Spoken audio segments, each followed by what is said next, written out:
It is finally time for the college football playoff, the first ever 12-team college football playoff, and to preview it here today, my very good friend, who I went to see Interstellar with last week, Mr. Zach Lyons.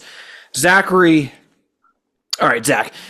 So, first of all, Interstellar rocked. I loved that. You loved it as well. It was the second time you'd seen it in IMAX in 1 week. Pretty sick movie. I think it is. I am one that's like hesitant to give things like a perfect 10 because I think it's not just, 10. It's good. It's good. It's like 4.5 out of 5. It's a 10. I think it is my personal perfect 10 movie. Really? That, it's part of me thinks of like Dave Portnoy and like you can't do like a perfect 10 because then like there's always higher and higher. But I see. I can understand it. I get it. Makes sense to me. And I don't know, and something like film is subjective. There's lots of different ways to think about it. Like I'm with you. I'm with you in Portnoy. Like I'm hesitant to like crown like a number one for like music, movies, and sports teams, even in a historical context. But yeah, honestly, like if that's probably one that comes closest to me.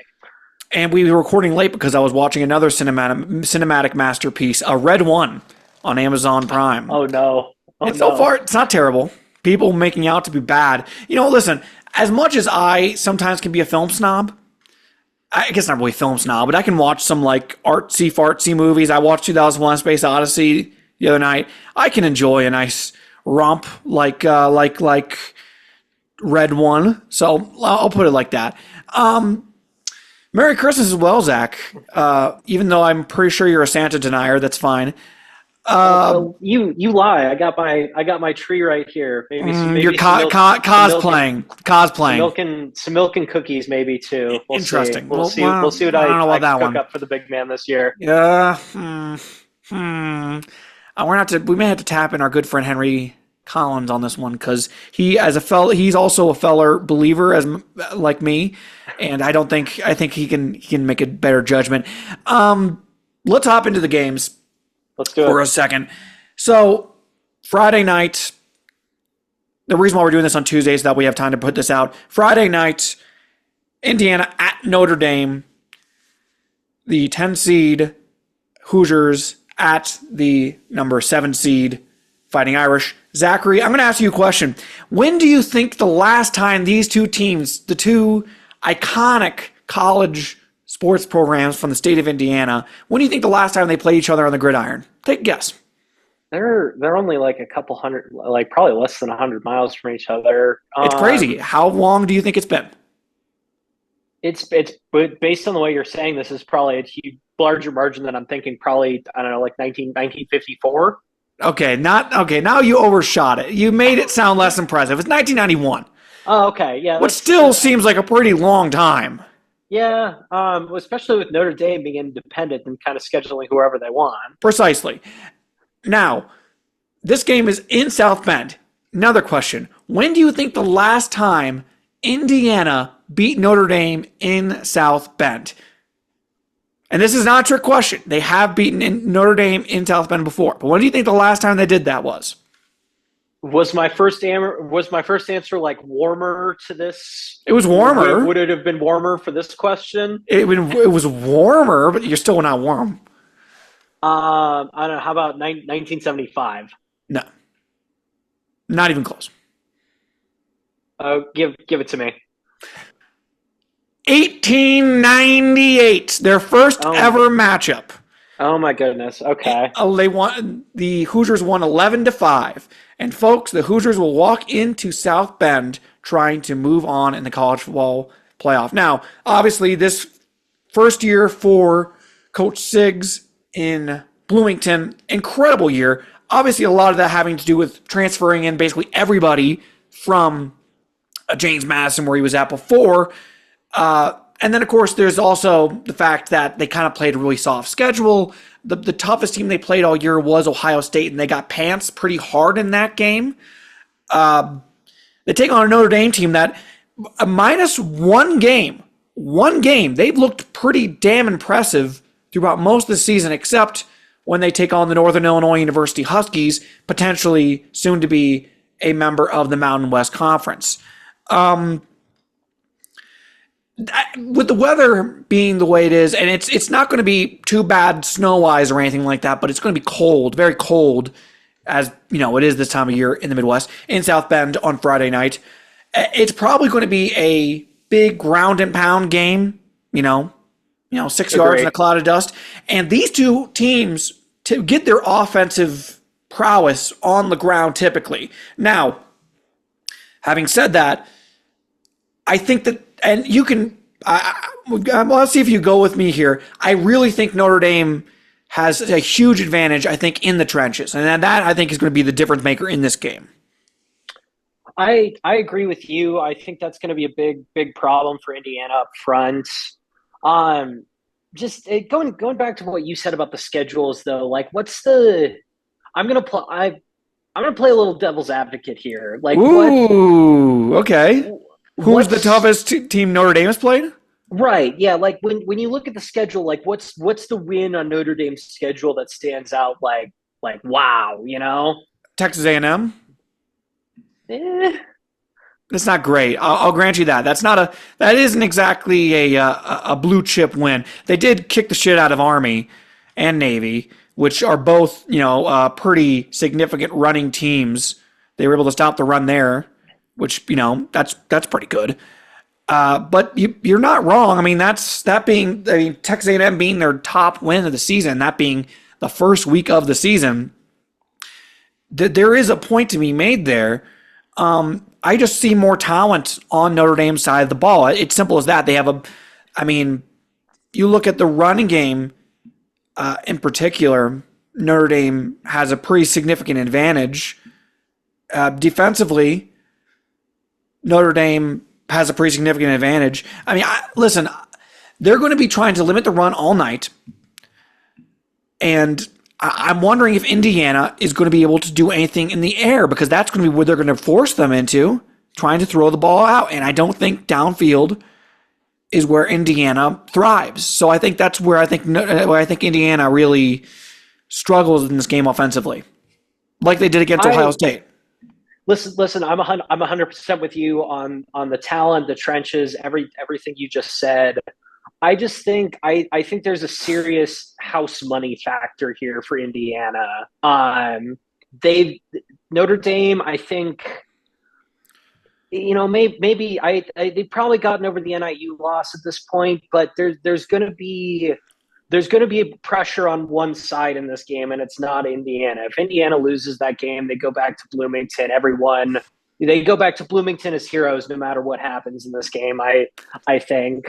And there's just going to be, for lack of a better term, I think there's going to be kind of like a butthole clench factor here for Notre Dame. If Indiana gets in the end zone first, that's going to put some serious pressure on these guys. Like, are we really going to lose this with like you mentioned, 100 years of history in front of our home crowd? I agree with you. I agree with you on that sort of thought process.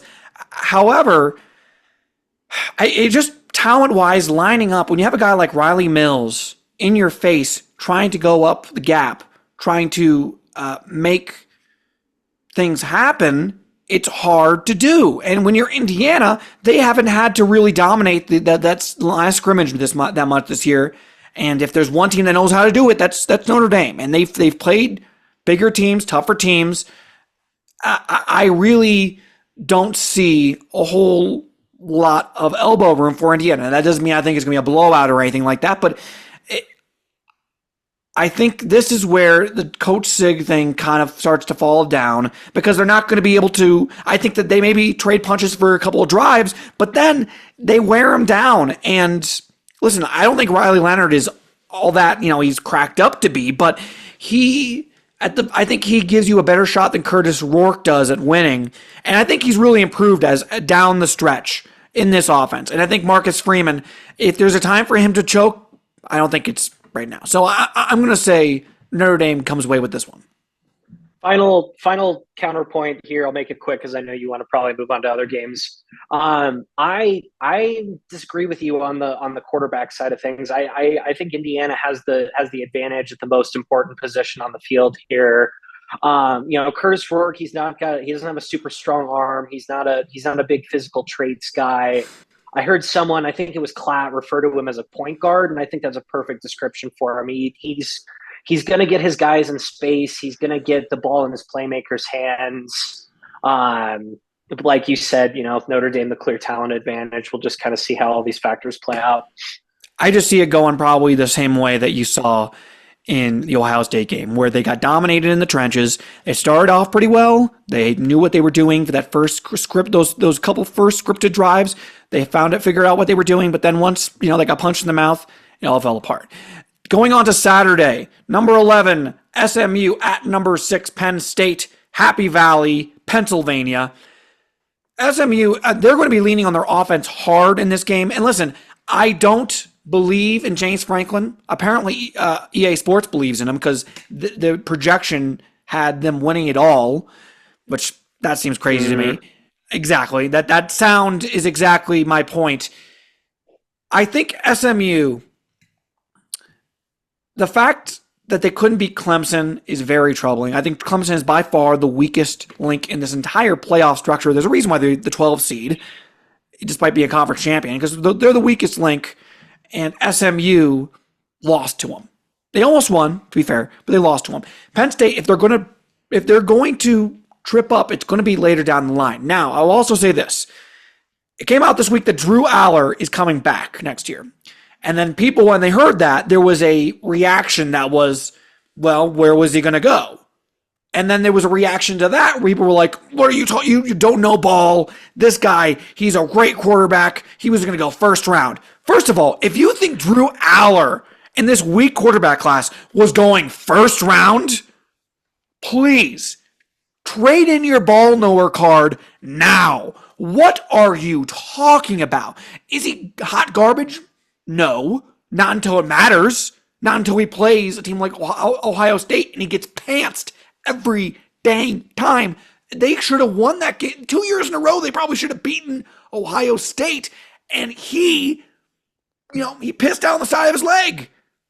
And there are guys much better than him. He'd be lucky to go second round in the draft. He comes back next year. Of course he had to come back. He wasn't going to go first round this year. These people are insane. And they say, well, you don't watch all the games. What are you talking about? That's not...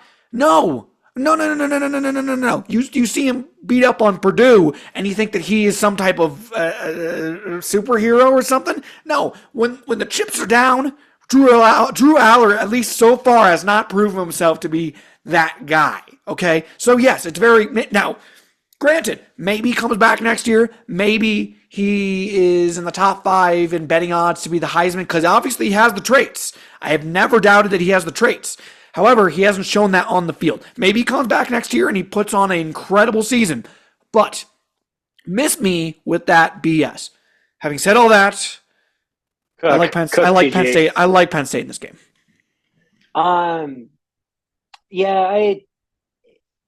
Dallas is a very different environment than State College, Pennsylvania, Charlotte, where SMU played their last game. Very different environment. They're walking. You think the cold weather is gonna tear them apart? It's a factor, no doubt. The SMU's traveled a long way for this game. They're going into a hornet's nest. This is traditionally one of the biggest big game environments in college football. This crowd is going to be jacked for what's going to be honestly kind of historic first round of games here. It's something we've never seen before. So just even without getting into the X's and O's, just looking at the emotional side of it and the kind of the spot that both teams are in, I just see SMU having a big disadvantage here. Agree with that. Moving on. Number 12, Clemson at number 5, Texas. I don't even know if we really need to talk about that this much. I think that Texas is in a rout. I think credit where credit is due to Dabo Swinney. for all that he's done to limit that program in the last couple of years, the fact that he's a good enough of a coach to take, to put one arm behind his back and still bring his team to the playoff, that's impressive enough. As much as people love to hate on Dabo Swinney, like I imagine you're not much of a fan, and I'm in love with the guy, but the fact of the matter is he's a dang good coach, and he knows how to coach him up. Now, I think this probably forestalls his eventual ouster from that position, which I think will eventually come because he cannot get with the program and realize that you can't win at the level that Clemson expects to win at without, going into the portal and trying the NIL route. So I credit to him, however, even getting this team to the college football playoff.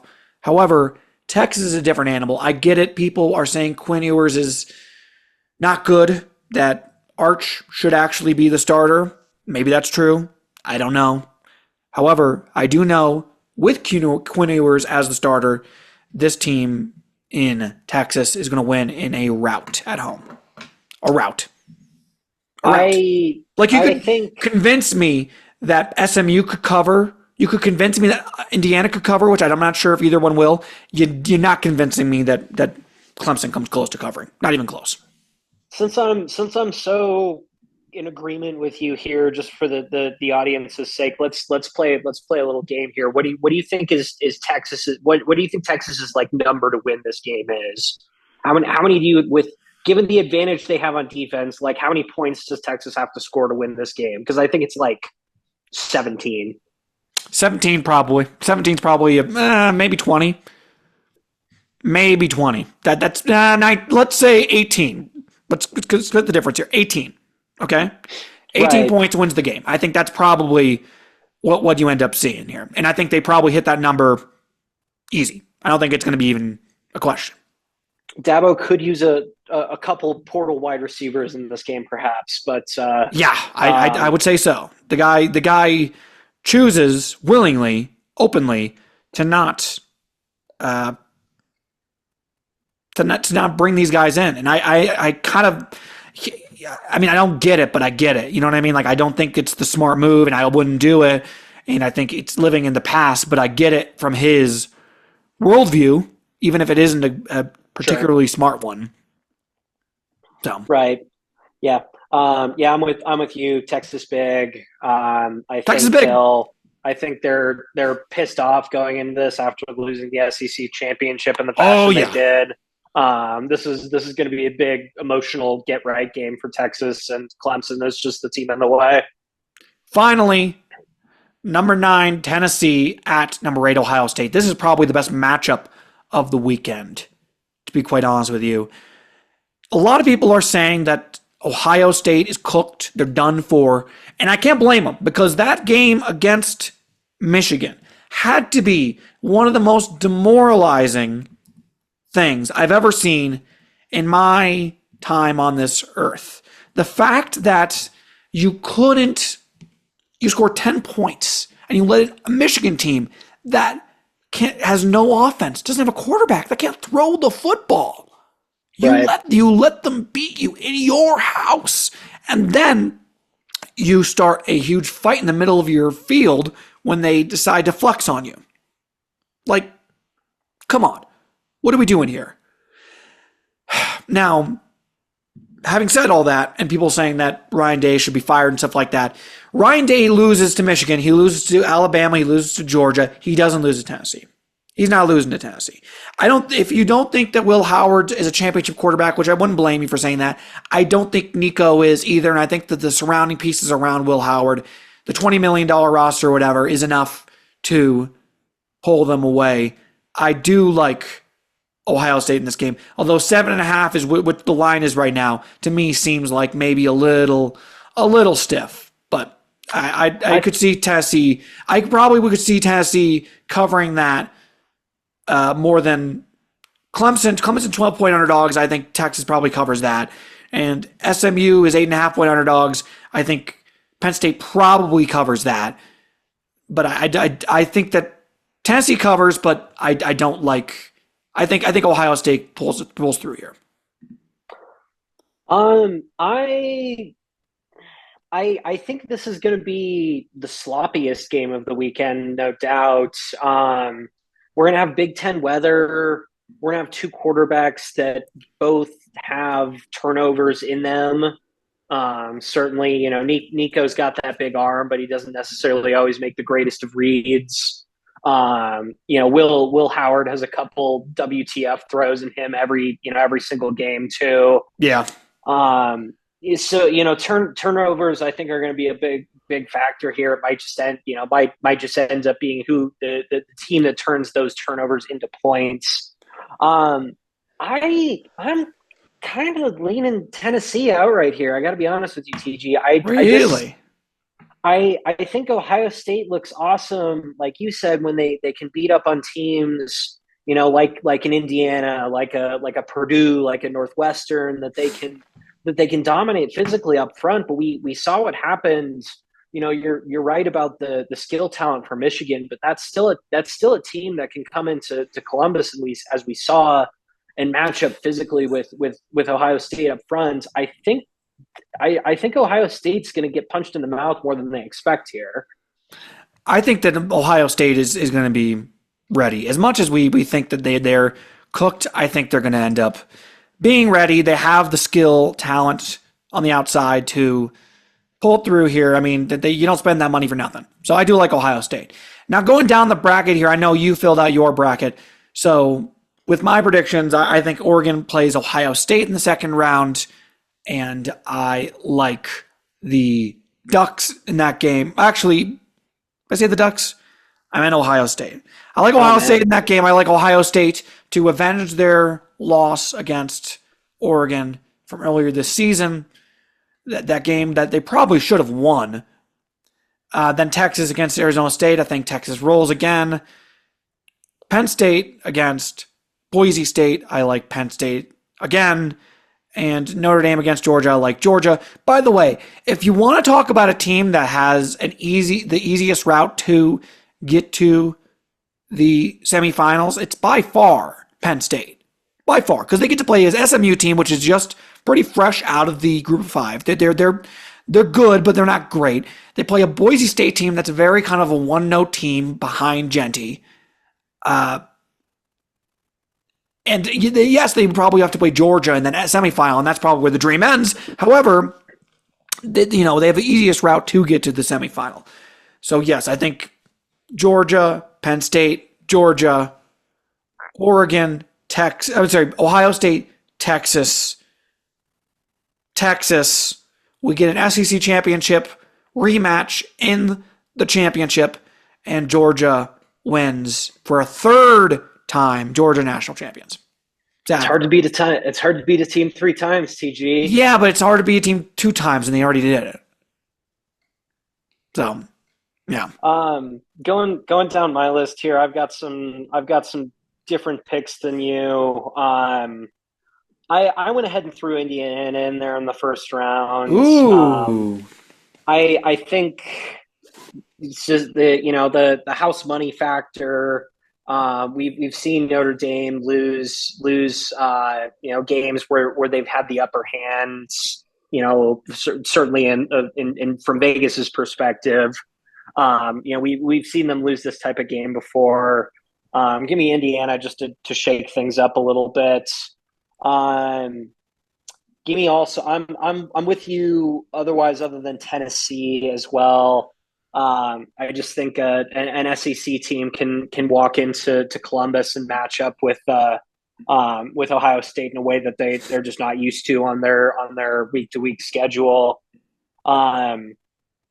So that would make my second round here fully with you. Texas rolls over Arizona State. Shout out Sun Devils, fun story.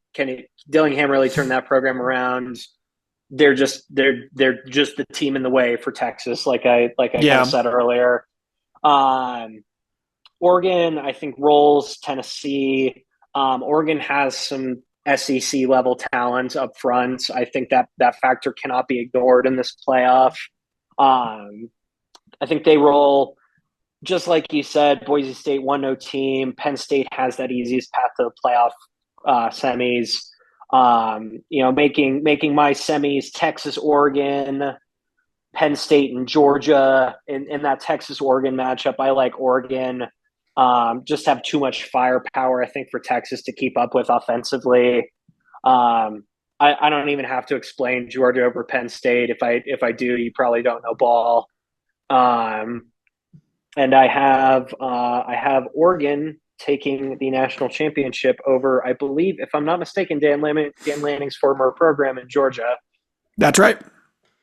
I have him. I have him getting one over his former boss in Kirby. Oregon's got the better quarterback in that matchup. They've got the talent to line up front, better skill talent, frankly. I got to be honest with you. A Georgia-Oregon national championship, to me, truly is the classic Stalin versus Hitler meme. I mean, it just is the worst. I dread it so freaking much. The worst, the absolute worst. Now, even though I dislike Georgia is actually a rival to my Gators, I somehow would rather see them win a national title than see Dan Lanning, Dan Lanning's not winning a national title. That guy is a true blue loser. When the chips are down, that man will fold. No question about that. Thank you all for watching watching, really, to Tommy Talk, the college football preview edition. Congratulations to Travis Hunter on winning the Heisman Memorial Trophy for the year of our Lord 2024. The Deion haters are furious. They're furious, Zach. They're furious. They're angry. They're screaming and clamoring for Ashton Genty. But I'm sorry, buddy. It's Travis time. And part of me wants him to be on the Bears and part of me doesn't. So I'm going to have to live with that. The tears taste so good, TG. Especially now that Deion's hitting the portal too. Or anyone just the Deion's here to stay. We're not doing the Deion to the NFL thing anymore. But correct. That's all I'll say on that. All right. See you. Take care.